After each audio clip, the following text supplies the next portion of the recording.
the Madman! Welcome to the top custom cards of the week. This week's theme is flawed design. Not because it's a theme, but actually a lot of the cards this week have some sort of fatal flaw to them. And let's begin with Meteor, mage 0 mana 1/1 elemental. Oh, but you can play 2 elementals to upgrade Meteor. Then Meteor is a 2 mana 2/3. Battlecry, add Frostbolt to your hand. Oh, and by the way, you can play 2 more elementals to upgrade Meteor. Then Meteor becomes a 4 mana 3/6 with spell damage +1. Battlecry, add Frostbolt to your hand. Play 2 elementals to upgrade, by the way. 6 mana Meteor, spell damage +2. Battlecry, add Fireball to your hand.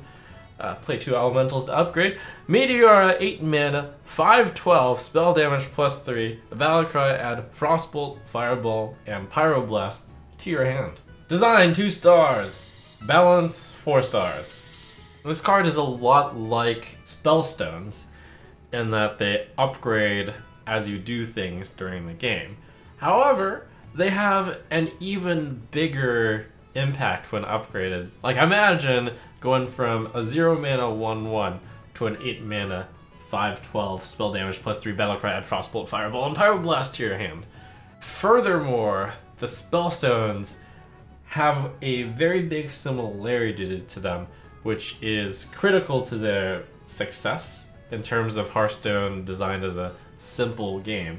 The Spellstones always have some sort of pattern to them. So how in the world are you supposed to remember a card with 4 upgrades to it, with changing mana cost, admittedly they always add 2, with changing stats, admittedly they always add +1 and +3 except the first version, with changing spell damage, admittedly they always add +1 spell damage, but slight difference in the first one, and then they add Frostbolt or Fireball, but not Pyroblast ever, except the last one, which adds all of Frostbolt, Fireball, and Pyroblast.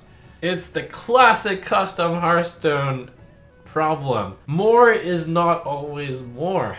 Sometimes less is more. Not to mention, this is like a quest level of achievement, but it's on a card that you randomly draw sometime in the game, so sometimes you get it early in the game, and sometimes you get it late in the game, and if you get it late in the game, congratulations, you got a 0 mana 1/1.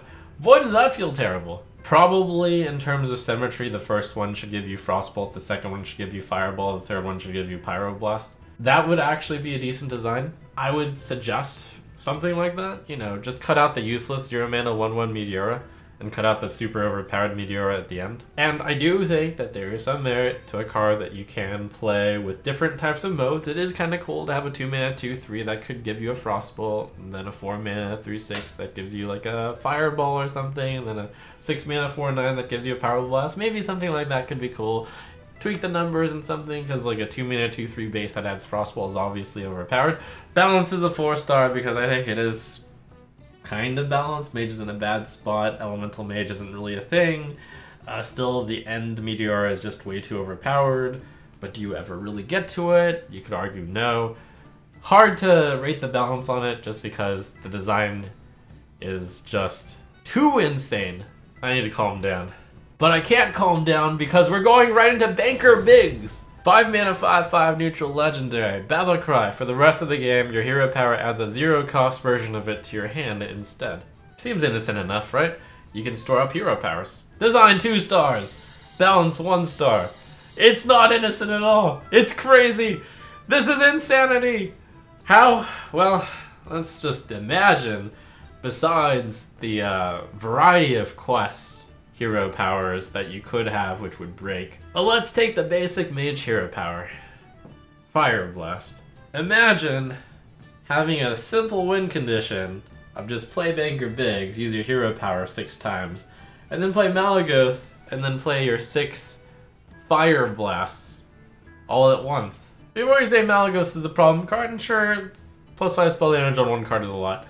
There are a few different ways you can add up a bunch of spell damage as well into some sort of OTK combo, and then you unleash the Moonfires.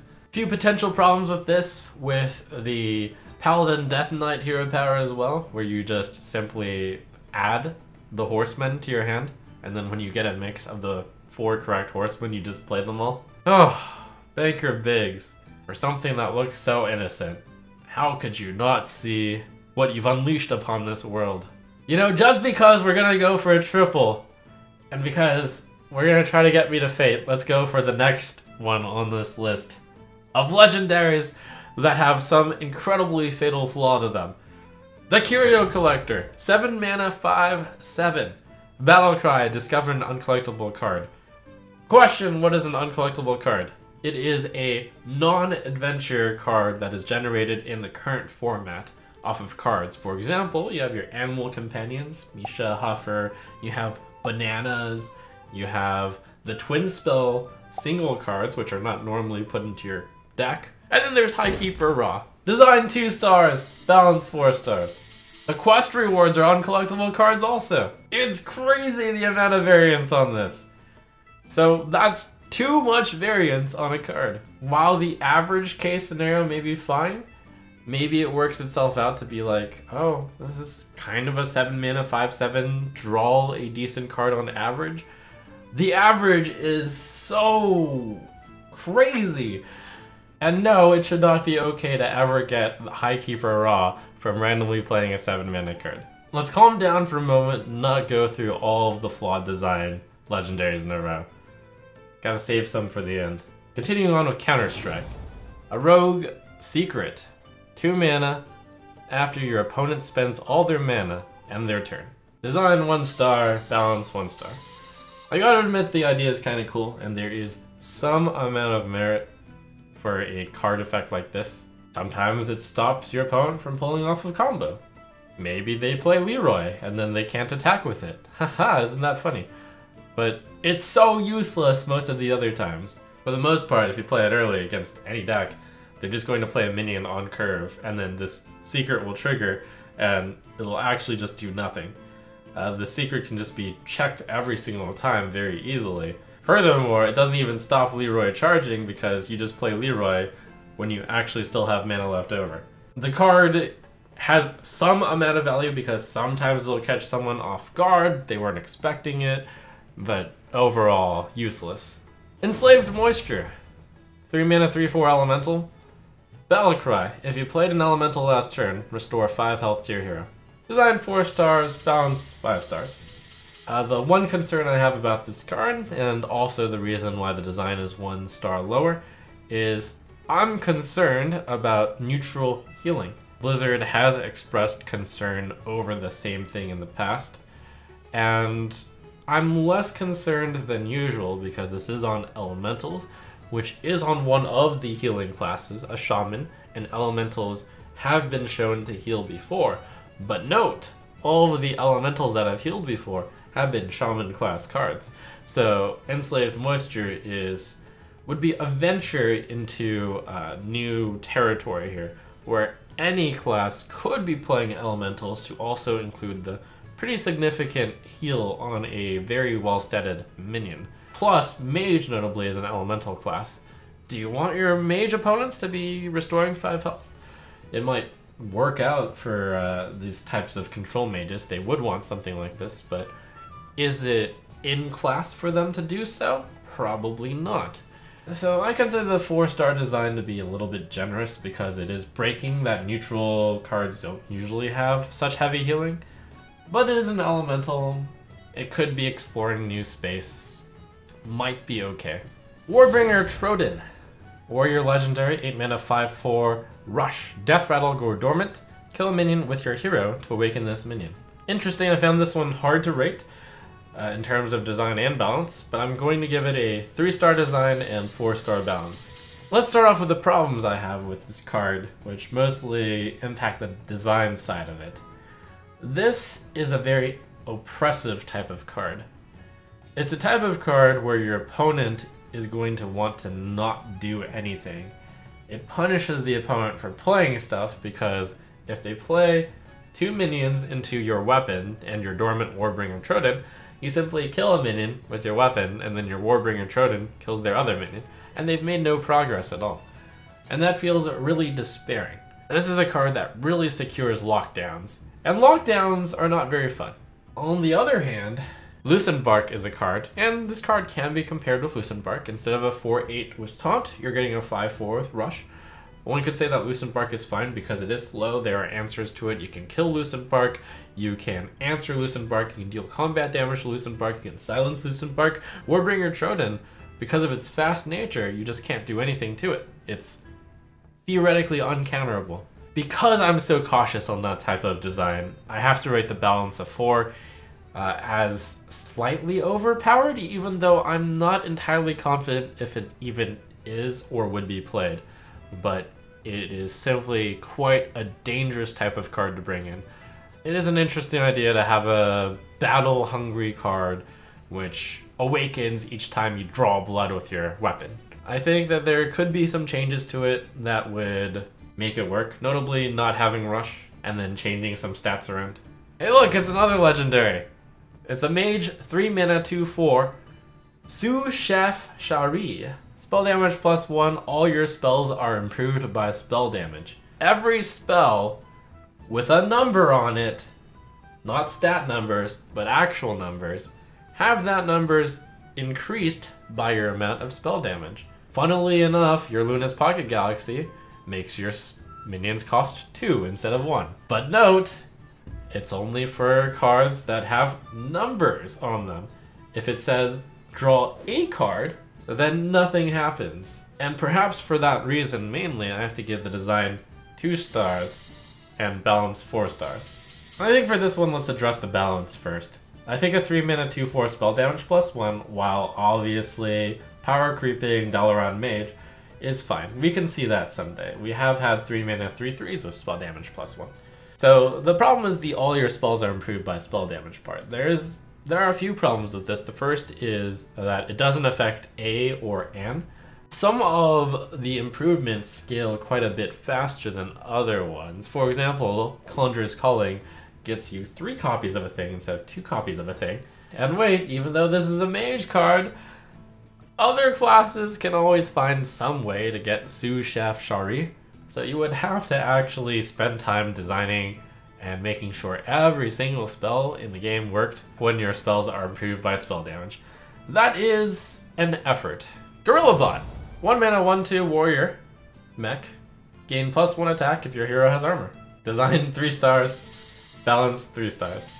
And this card is useless in the current incarnation, but it faces a design issue where I would argue that this card may be impossible to balance while being at 1 mana without being extremely wordy. By the way, the card isn't very clear, but it should be if your hero has armor, Gorilla Bot has +1 attack or something.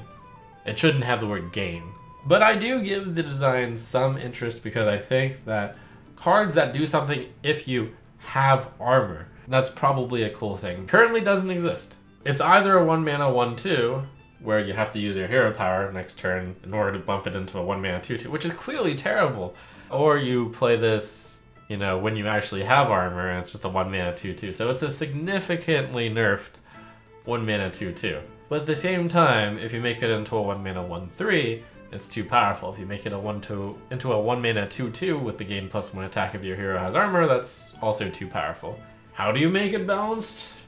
Probably change the mana cost. 2 mana 2/3. Seems like it could work. Next up, we have a Hunter quest. Ghastly Pursuits. 1 mana. Quest. Reveal 5 friendly secrets. Reward. Grave Remorse. Grave Remorse is a passive, which is after you summon a minion, trigger its death rattle. Design 2 stars. Balance 5 stars? So let's begin with the main thing that I have a problem in terms of design. And that is that there is no clear connection with what you're doing in the quest and what you get as a result of doing the quest. Why do secrets and death rattles have anything to do with each other? It seems like, and I'll go into the counter argument afterwards, it seems like they're completely random. You activate a certain number of secrets and that allows you to suddenly have the spirit effect. Confusing in terms of how that works, like in terms of flavor, but also the type of deck that would work with would be very specific. Specifically a death rattle deck with secrets in it. Like, that's too specific, I think. So here's where the flavor is a win, I guess, and something that I'm not won over by. The idea is that there's some sort of ghost which has remorse, you know, and they're trying to figure out all these secrets, perhaps as to why it died. And then this makes the death rattle be stronger, and it's kind of spooky. But I'd say that that is too weak. There's also another problem. It's a much lighter problem compared to I think the connection is not very strong. The problem is that the quest is revealing friendly secrets. And that's a quest that actually requires your opponent cooperate with you to some extent in order to get the quest complete. Almost every other quest. Other than the priest one, you just do by yourself. Completely independent of your opponent. The priest one is dependent on there being some damaged stuff out there that you can heal, which you can cause yourself, and there tends to be damaged stuff. In terms of secrets though, your opponent has full agency over whether or not they're revealing your secrets. Even if you might argue that, sure, there is enough connection between a secret theme and a death rattle theme, that flavor-wise it works, mechanically-wise, I think that it is not great to have a quest be so narrow in scope. You must put this into a deck with both lots of secrets and lots of death rattles in it. That's too narrow a design. Whew, alright. So many design things that we talked about. Let's get to the trump card of the week. Something that has no problems with design. Thank goodness. It's Matchmaker. 3 mana, 2/3, battle cry, choose a friendly minion, draw a copy of it from your deck. Design, 5 stars, balance 5 stars. Small nitpick, they go great in pairs, was probably meant as a flavor text, shouldn't belong on the card itself. Whatever. I think the card is an interesting twist on Zola and an interesting twist on the 2/3 gain a card stat line. It's a specific tutor type effect, which makes it more limited than Zola, which makes sense on why there's +1 health then. You have to choose a friendly minion, and there has to be a copy of it in your deck. That's much more limited than Zola. For that type of restriction, the 3 mana 2/3 stat line is fine. Doesn't really concern me with combos too much because it can only find minions, and it can only find minions that you have already both in play, and there's still one in your deck. So, cool, nice job. I think that the theme is really good, where you're trying to match 2 cards, trying to get another pair of it. Very cute.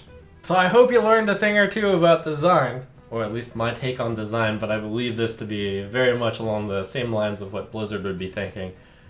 In this highly heated, lowly rated episode.